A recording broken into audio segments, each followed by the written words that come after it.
So hard to read between the lines.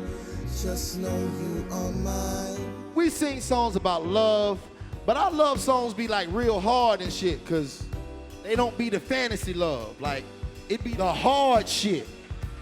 Everybody, I mean, he can say hard shit. Hard shit. Cause love is hard.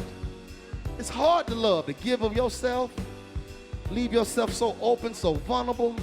Vulnerable? Yes, that's what love do, nigga. That's what it do. Have you fucked up all up in your mental mind? Amen. Yes. Yes. This is the joint we did in 2000, wrote it in 2006. But I want to step into my foreign exchange way back machine. We did it in 2006 in Durham. I'm going to do it like it's 1976 in Kingston, Jamaica. Okay, you can blame it all on me tonight. Don't want to walk away. Tonight I'll be the bigger man. With Leave It All Behind, it just in a lot of ways kind of signified a turning point for me and Nick. Not just musically, but just in our lives as well. This was at a point where Nick was actually stateside. He was living in Wilmington. And so we started talking about ideas for the next record, and it was just like, well, man, I don't know what I want to do, but I know what I don't want to do, and we don't want to make Connected Part 2. Everybody's talking about us and what they say. They don't believe that we gon' there, but I still believe in you. When we started working on Leave It All Behind, a lot of the tracks that Nick was sending me were just really melodic. They just had like these really crazy chord changes and stuff. And so I just felt like for me to rap over it was just kind of a cop-out. You believe in me and keep away your pride. The title in a lot of ways just symbolized both, you know, us just kind of leaving behind what was familiar to us, me leaving behind the MCing and focusing on another chapter of my career, him leaving his country. And even more so just the listeners just to leave behind their expectations of what a foreign exchange record should sound like. Oh, just want to thank you, baby. Always loving me, ooh, yeah. The way that people became such fans over Connected, some of them were disappointed because they, you know, it wasn't another hip hop album. But for all the people that were disappointed, we had hundreds more that were just beyond impressed. You believe in me and keep away your pride. 'Cause I can't imagine you not by my side. People really took to it. I mean, like, I think more so than any of us ever imagined. I mean, you never expect a record to flop. I don't think nobody goes into the studio like, man, I'm gonna make the worst shit ever tonight, dog. I'm just, man, this shit ain't gonna sell no records. I can't wait. Like, nobody does that.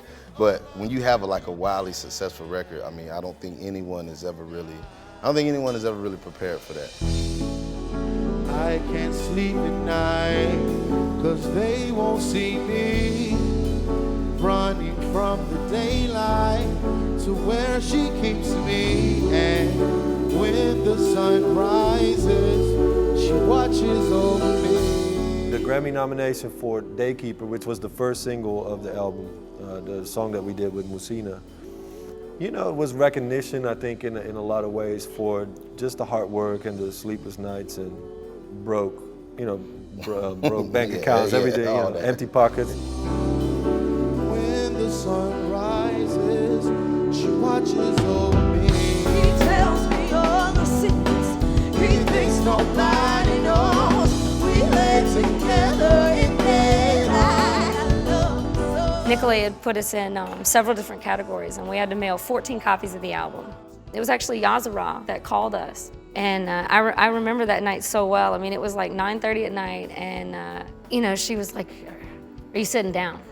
And of course I stood up.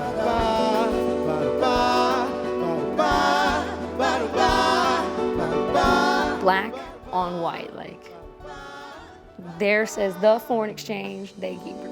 clap your hands this evening. Come on, y'all. Hey, I say it's alright. Clap your hands this evening. One, like two, like three. Come on. Wow. Did you really have to say that you gon' leave me? You know, for us, it wasn't really ever about that. I think that when we set out to make the record, I think that the main thing that we really wanted to see is what would the Foreign Exchange sound like, 4 or 5 years after Connected. Yeah. With all the experiences, Fonte getting married, getting I had kids, kids, myself getting married, moving, from one country to the next. It really became just for us, just a very natural thing to do. 1, 2, 3, 4. No need to cry. This is why. Let me tell you something. My love is true.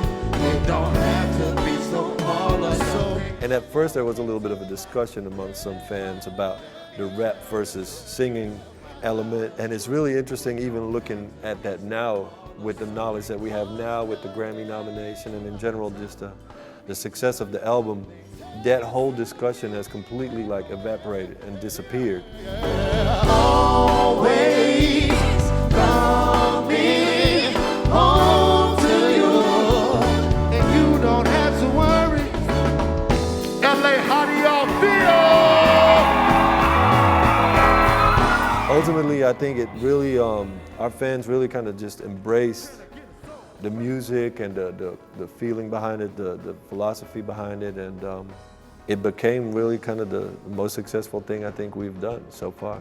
Always coming home to you. It don't have to be so all or nothing. Always coming oh yeah home to you. It don't have to be so all or nothing. Always coming home to you.